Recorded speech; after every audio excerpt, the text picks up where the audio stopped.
pessoal, boa noite. Muito bem-vindos à segunda live da série Nova Lei de Licitações. Hoje o meu convidado é o Dr. João Sá, procurador municipal, e nós vamos abordar os principais pilares da nova Lei de Licitações. Então eu vou encaminhar aqui o convite agora para o Dr. João, para a gente dar início. Olá, boa noite, doutor João. Olá, boa noite, doutora. Tudo bem? Boa noite a Tudo todos. ótimo. Vamos ajustando aqui a câmera. Isso, vamos acertar tudo aí para... Vamos acertar aqui direitinho. Deixa eu ver se eu consigo me colocar um pouquinho mais perto também. Aqui. Essas modernagens a gente tem que ir ajeitando. É verdade. Essas tecnologias muito Exatamente. recentes. Ainda estamos nos adequando. Exato.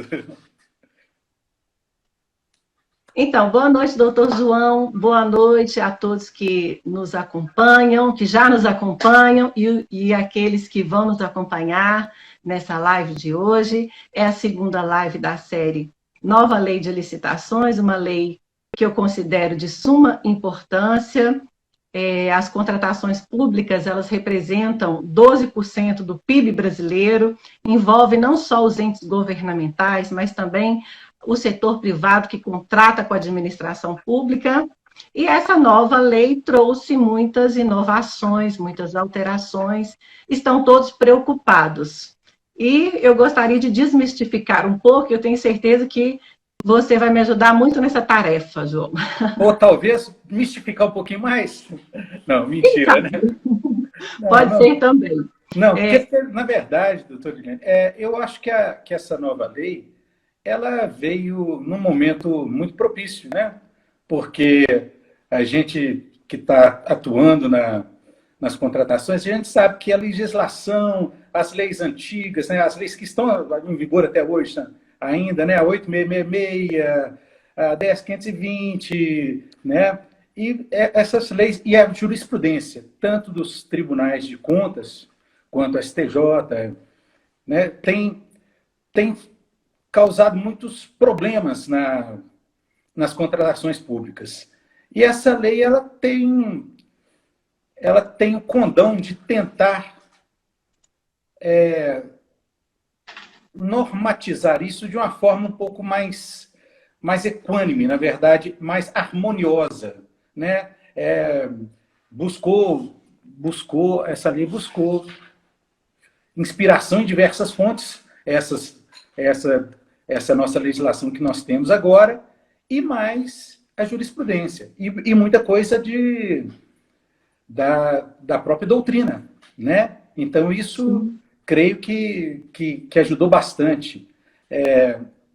Dias atrás, eu estava até assistindo uma palestra do professor Anastasia, né, que foi o relator desse projeto de lei, que culminou na Lei 14.133, e eu ouvi dele a explicação de que essa nova lei teve como principais pilares de sustentação 3 pontos, que é o planejamento, a governança e a transparência.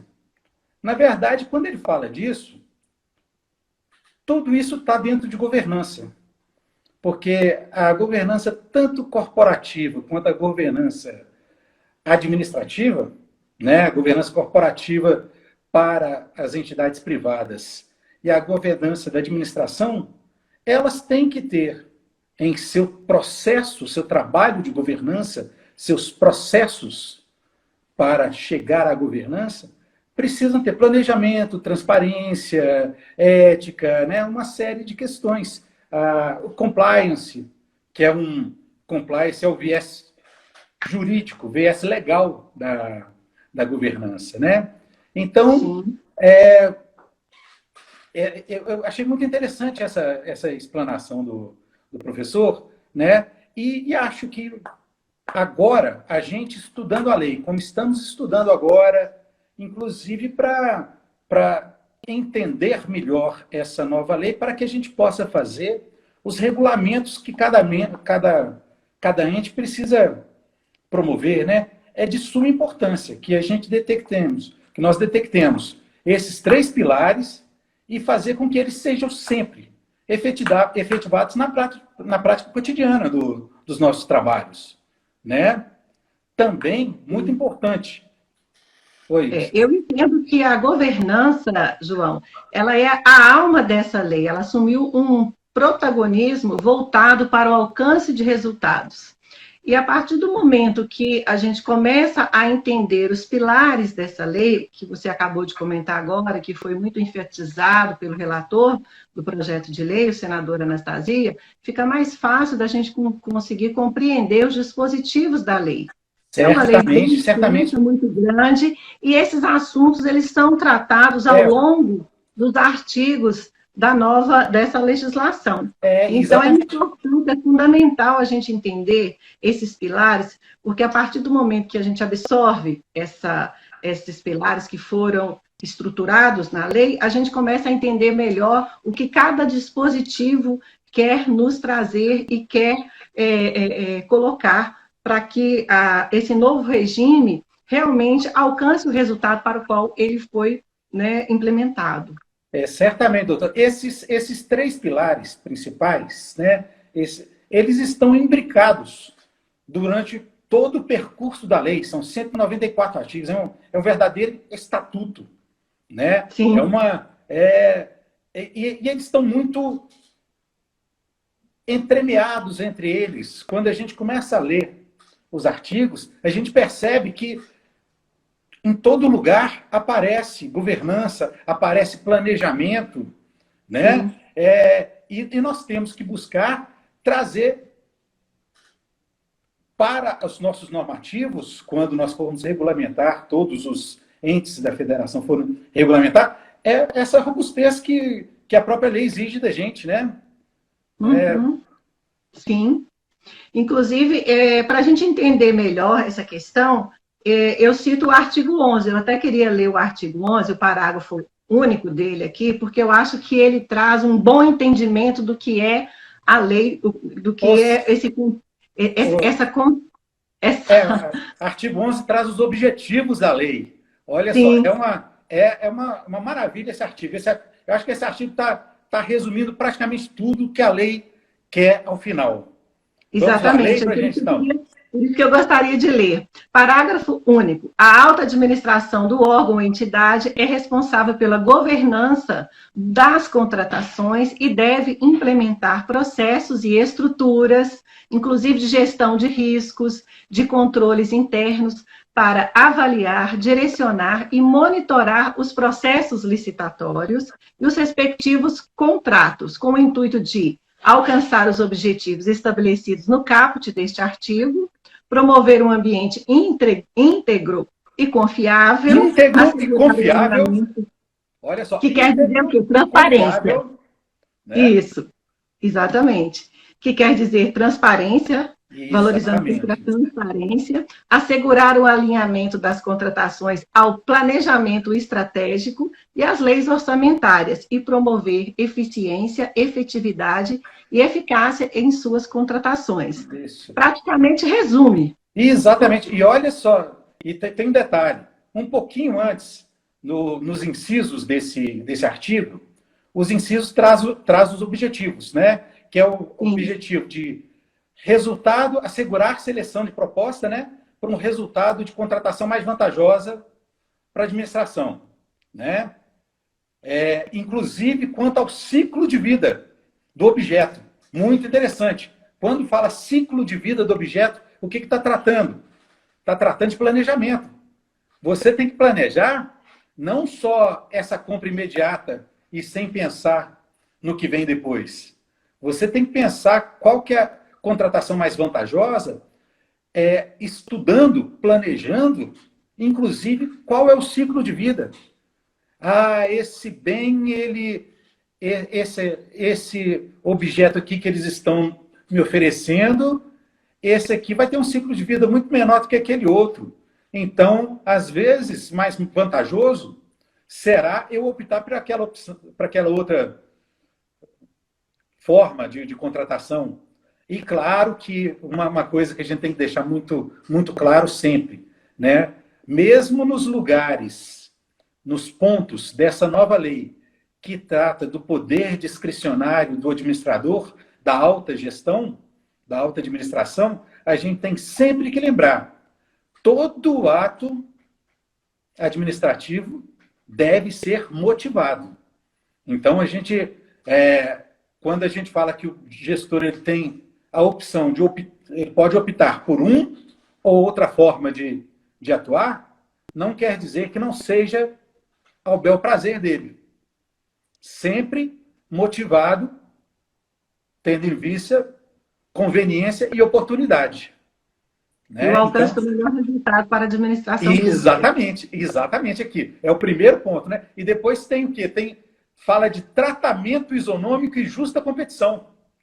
Né?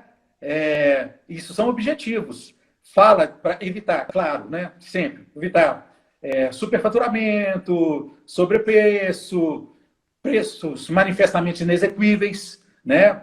É uma coisa que preços inexequíveis era uma técnica muito utilizada por muito licitante de apresentar um preço que ele não conseguiria contratar de forma alguma e acabava de ganhar a licitação e queria reajuste de preço, né? Então, a administração, através dos seus prepostos qualificados, como a gente vê no outro artigo, né? Os prepostos qualificados, eles têm que tomar conta disso. E tem um ponto aqui muito interessante nesse artigo, que é o que fala do incentivo à inovação, ao desenvolvimento nacional sustentável.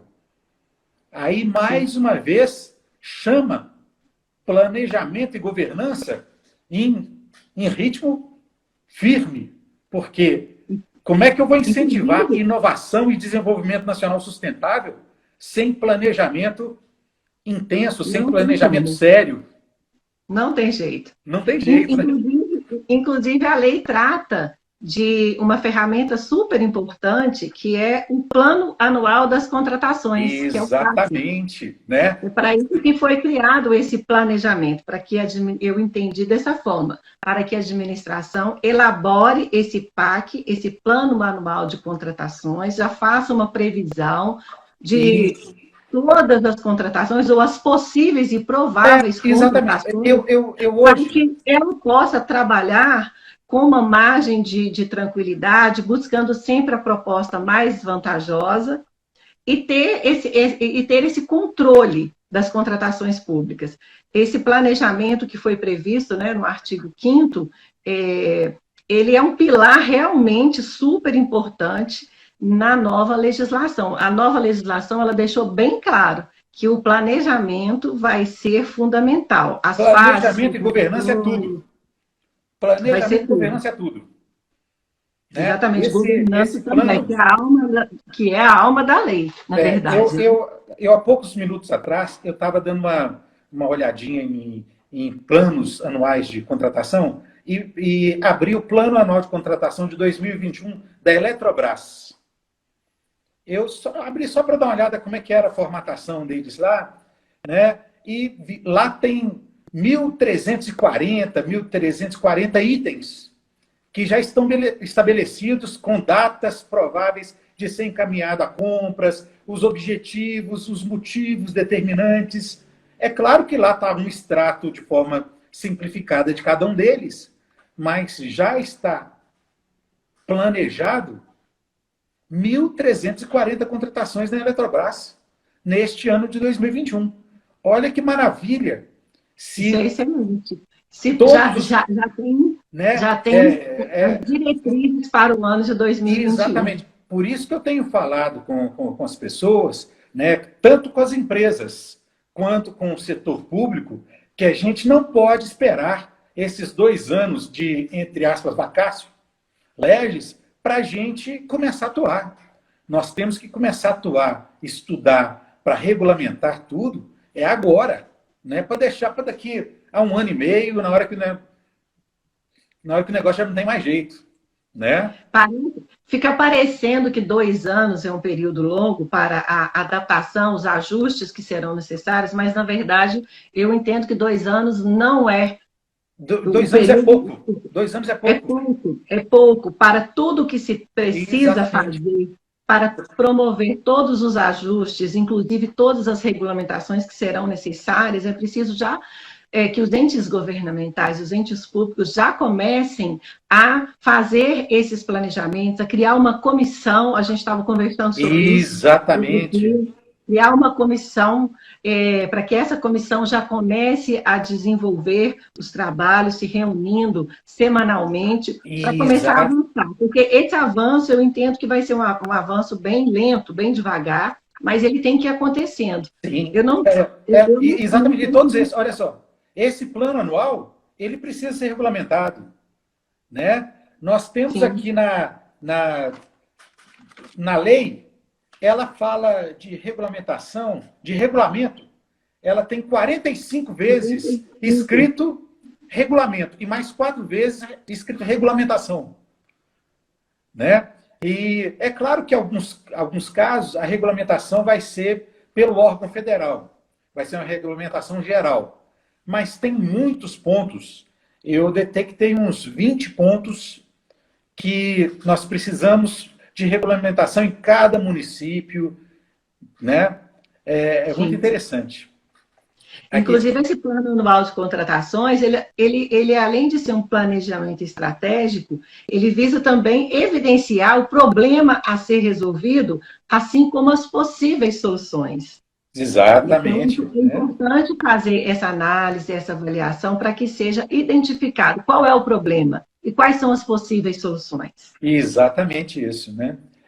Então, todos esses aspectos que precisam de regulamentação. Esse artigo que a doutora estava falando um pouquinho antes, da governança, do artigo 11, lá dos objetivos, né? Ele é interessante que ele afirma expressamente, né, que o governo, a alta administração, né, é o termo que usa, alta administração, é responsável pela governança das contratações, pela implementação dos processos e estruturas, inclusive gestão de riscos e controles internos, por promover ambiente íntegro e confiável, né, eu acho muito importante isso, promover ambiente íntegro e confiável, porque todos que atuam com licitação, todos que atuam com contratações públicas, têm sempre que pensar nisso.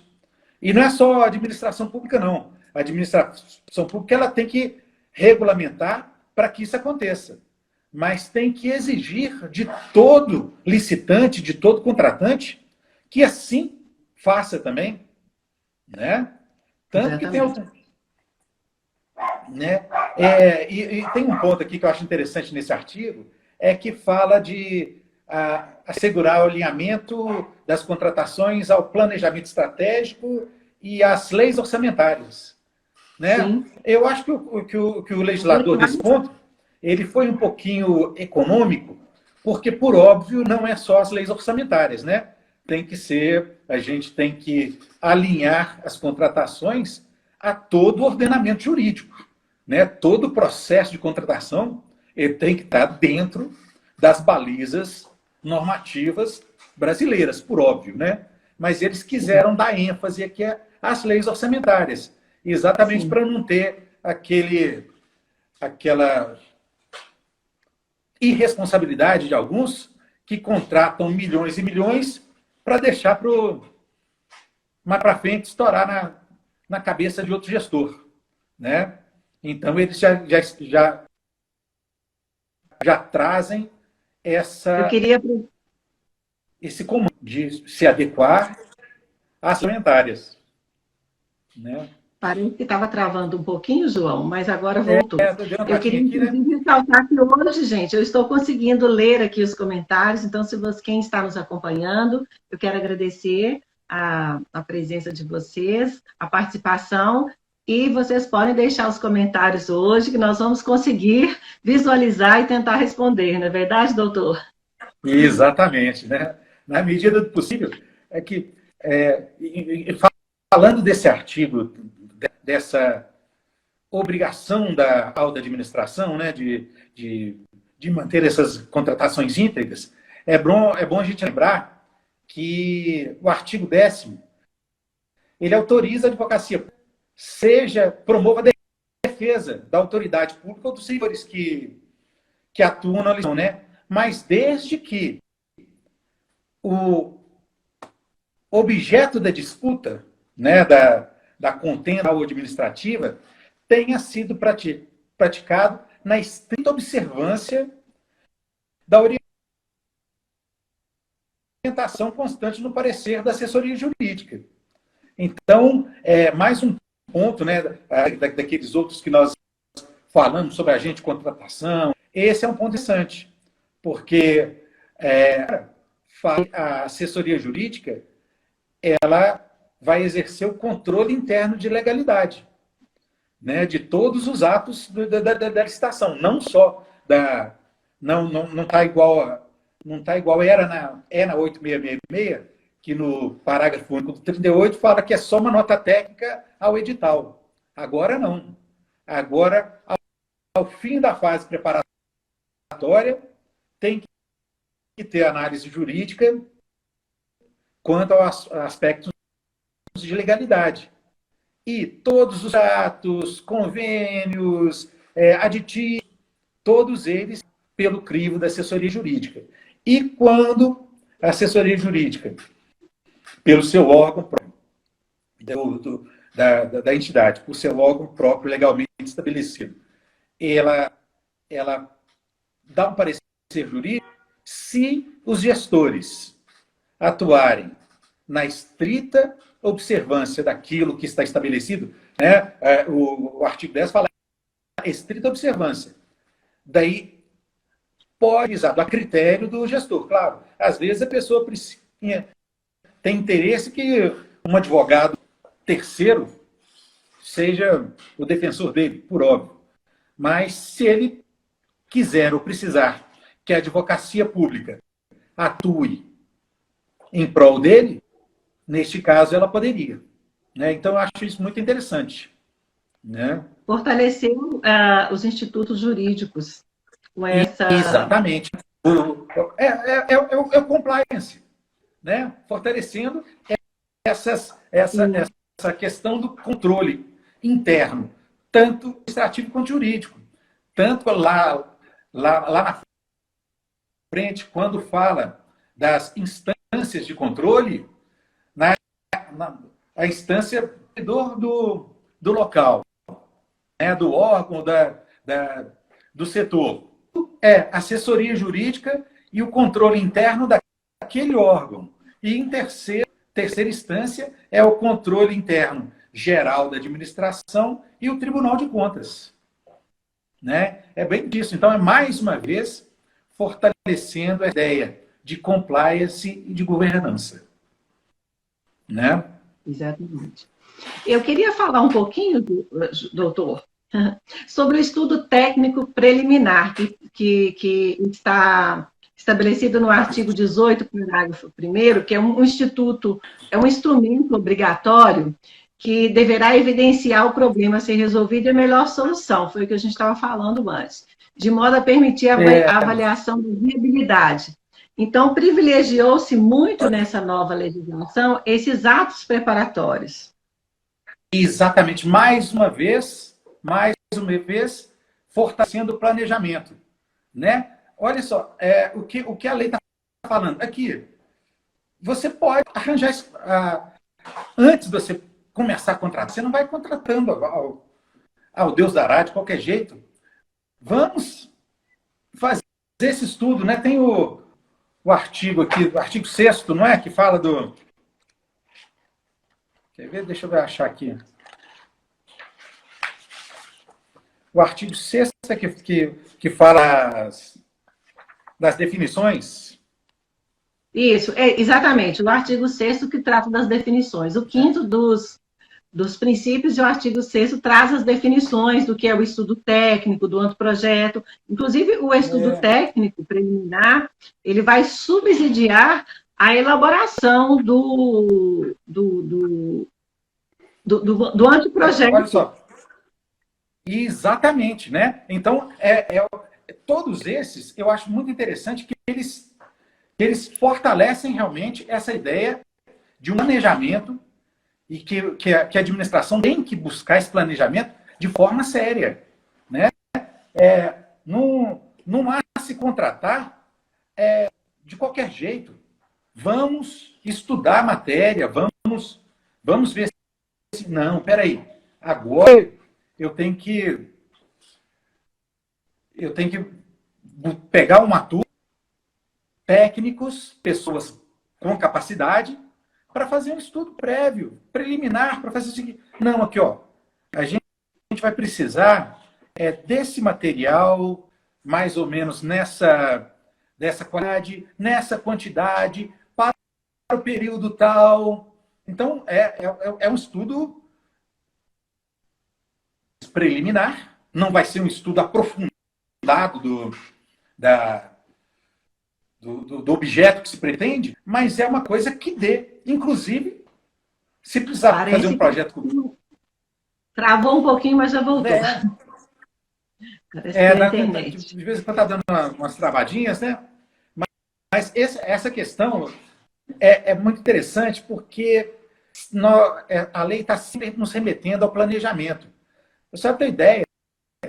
Nós temos menção direta à palavra planejamento na lei 14.6, 12 vezes. Né? Nós temos no artigo 5º falando dos princípios, né? Aqueles 22 princípios do artigo 5º. Né? Eram 5 princípios, agora nós temos 22 na nova lei.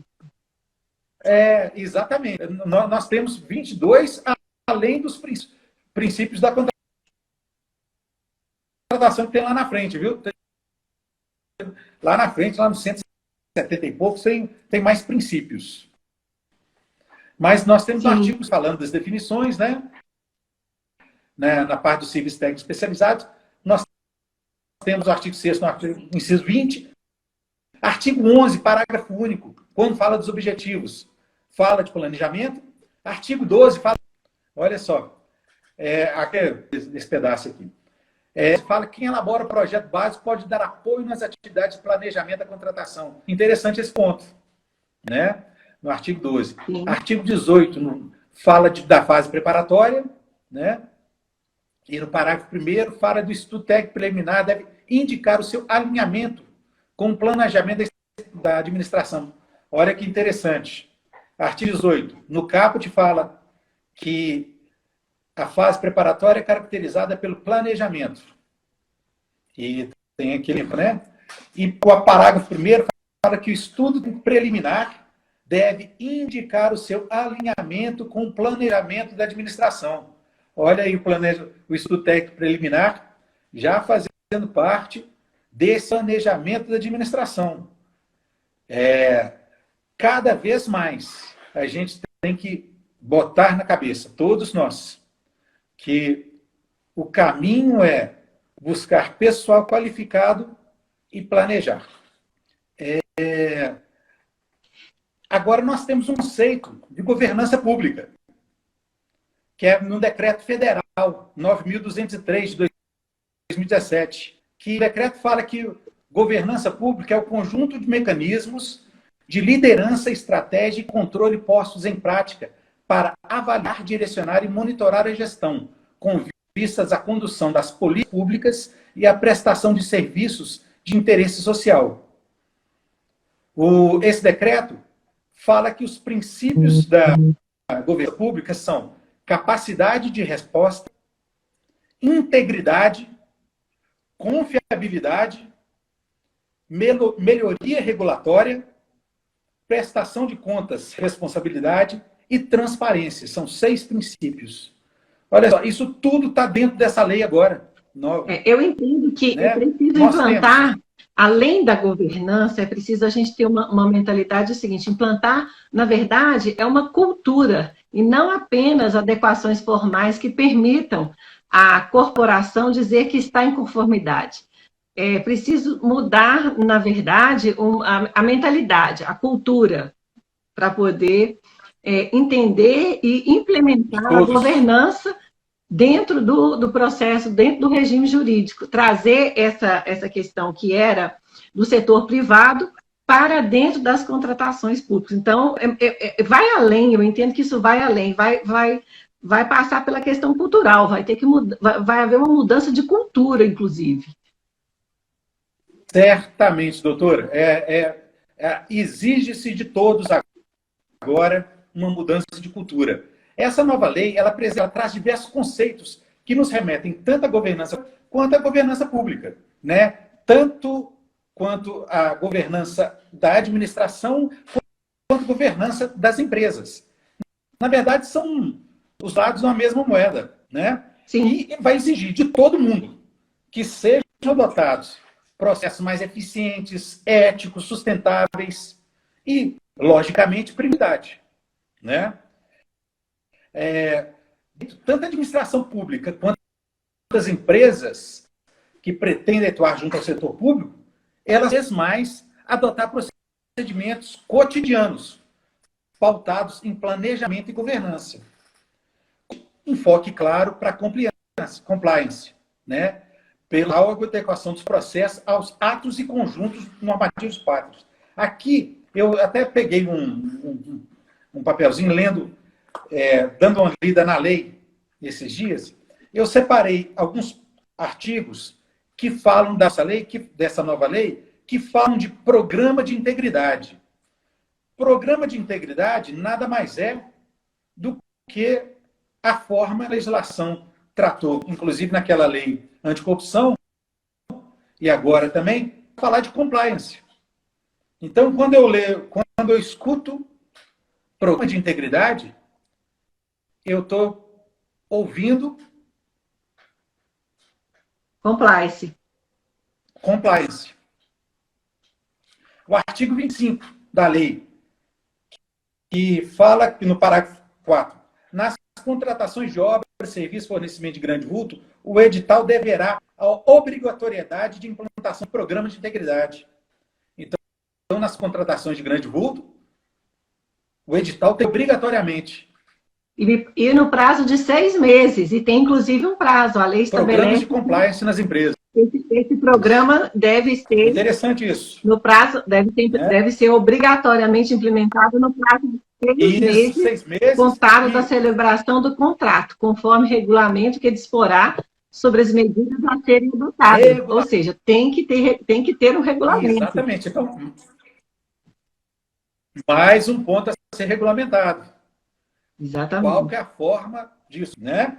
Artigo 60. Artigo 60, inciso 4º. Em caso de empate entre duas ou mais propostas, o quarto item para desempate dentro pelo solicitante de programa de integridade. Então, programa de compliance na empresa tem isso a ser como ponto de desempate. Olha que interessante. Então, mais uma vez, o legislador tentando chamar as empresas. E, gente, vamos adotar programa de integridade. Vamos adotar programa de governança corporativa, de compliance. É importante. Artigo 156. Serão aplicadas ao responsável pelas infrações administrativas previstas nessa lei as seguintes sanções. Fala das sanções. Inciso 5º. A implantação ou aperfeiçoamento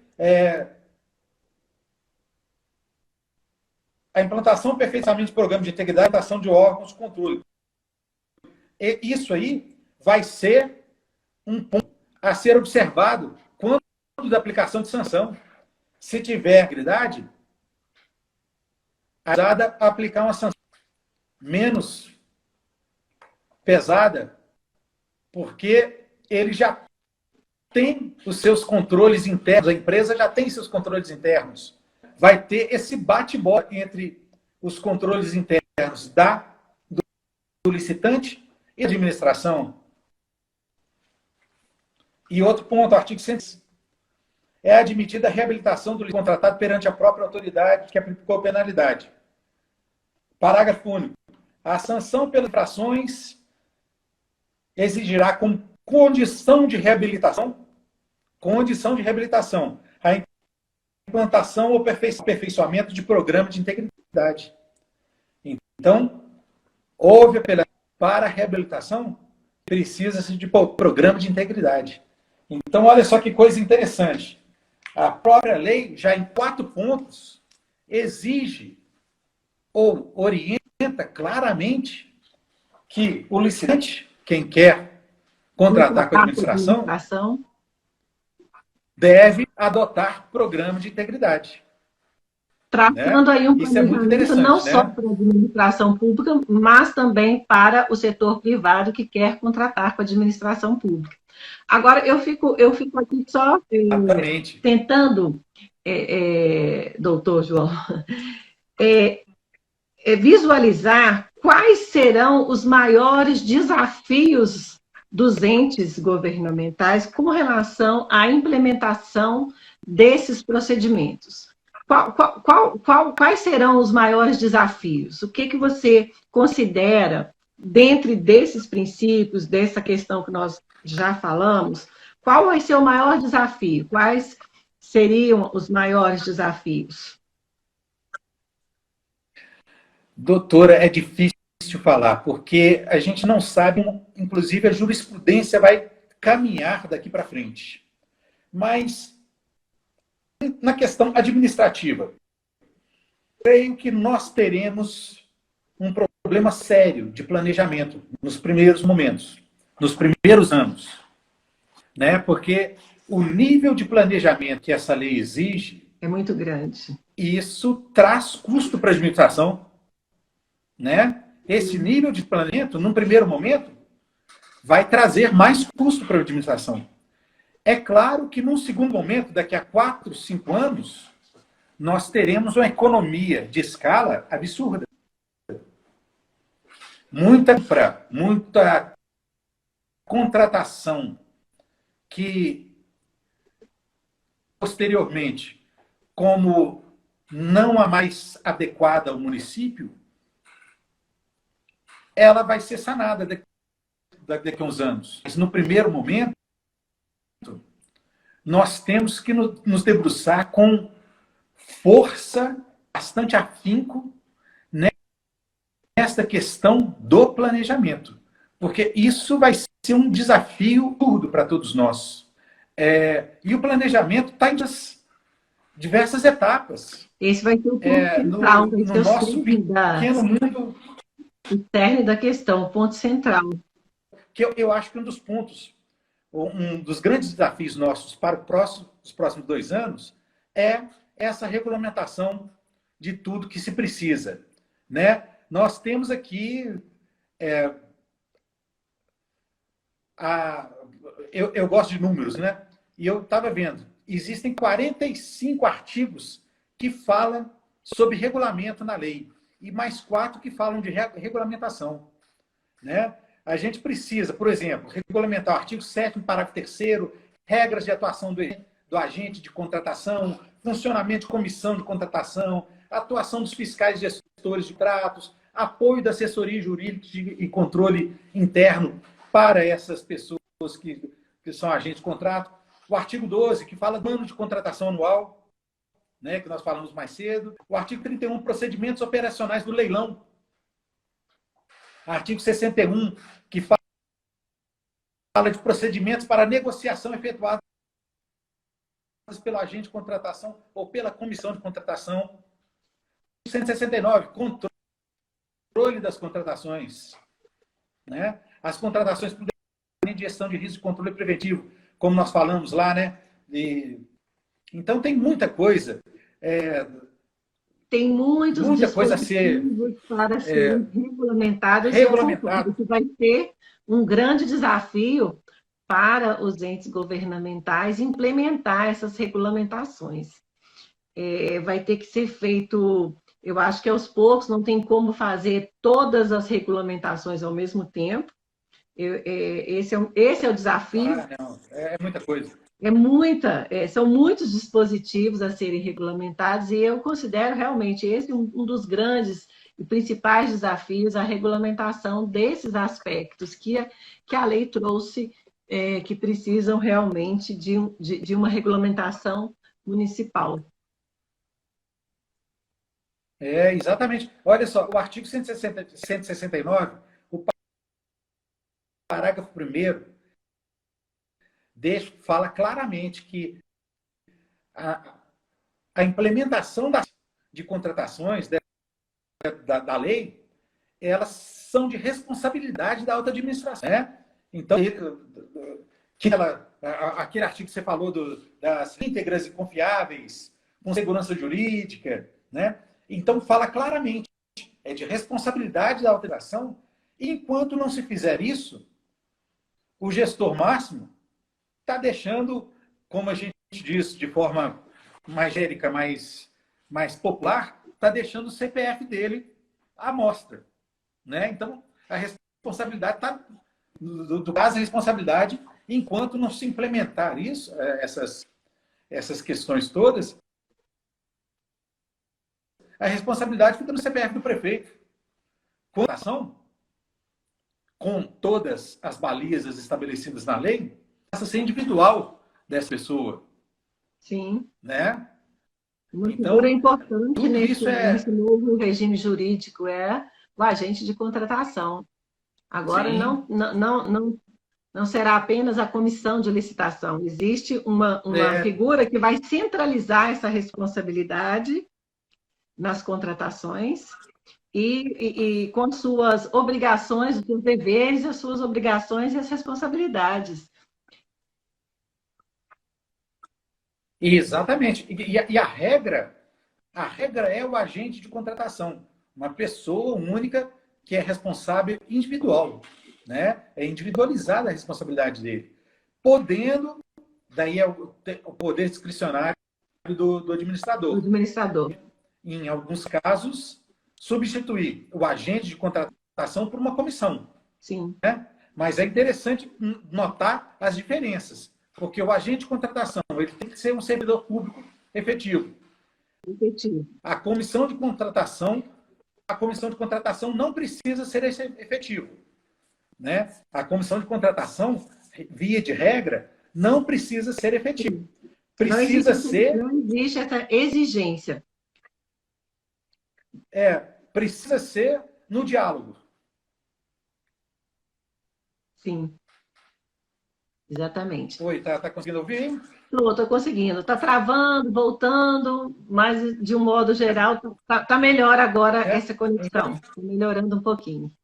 Porque olha só, então essa questão da condução, quais são os agentes, a regra é o agente de contratação. Mas pode haver comissão de contratação para bens e serviços especiais. Né? Que pode ser comissão, 3 membros, preferencialmente servidores efetivos. Preferencialmente. Agora, no diálogo competitivo, a comissão, é exigido comissão de contratação, e essa comissão de contratação tem que ser por 3 membros servidores efetivos. Sim. Então, tem diversas formatações aí que tem que ter um regulamento também para, né? Sim. Para definir bem, né?